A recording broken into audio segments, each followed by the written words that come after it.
efa ela ono ny andre zao andro izao atrizay aho tsy tafandre fa ny talao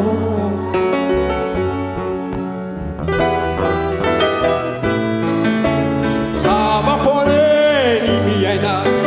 maizindaranao ratoa ka tsy ianao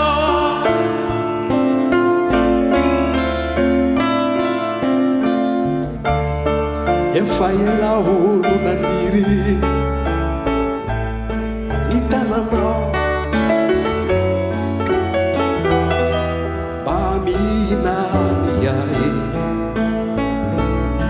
eo an-tratranao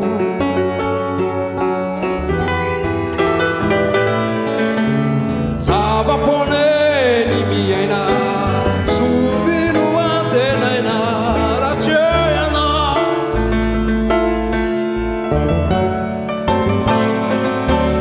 ao avokoa re mety ampizaraka ao avokoa re mety ampivarina ny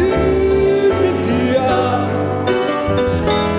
izay ny ombonana izay ny ombonana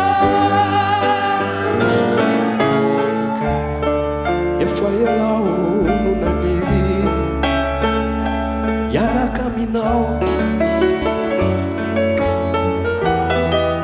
adino iary ny lasa la vitanao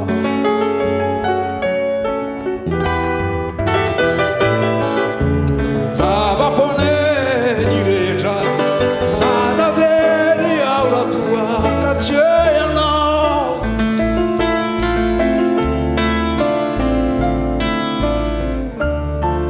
efa ela loatra izao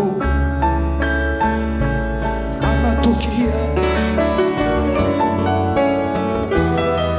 aiza re ny lalanao andao iaraty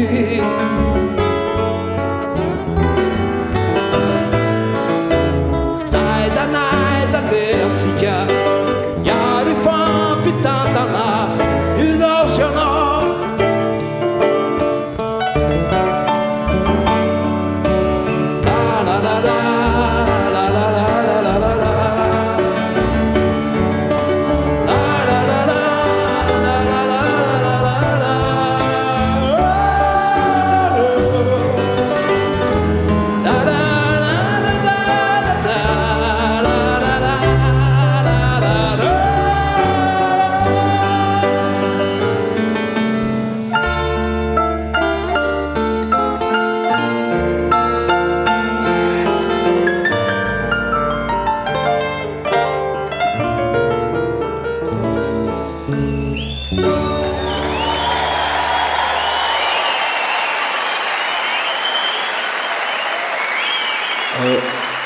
Évidemment, c'était une chanson d'amour.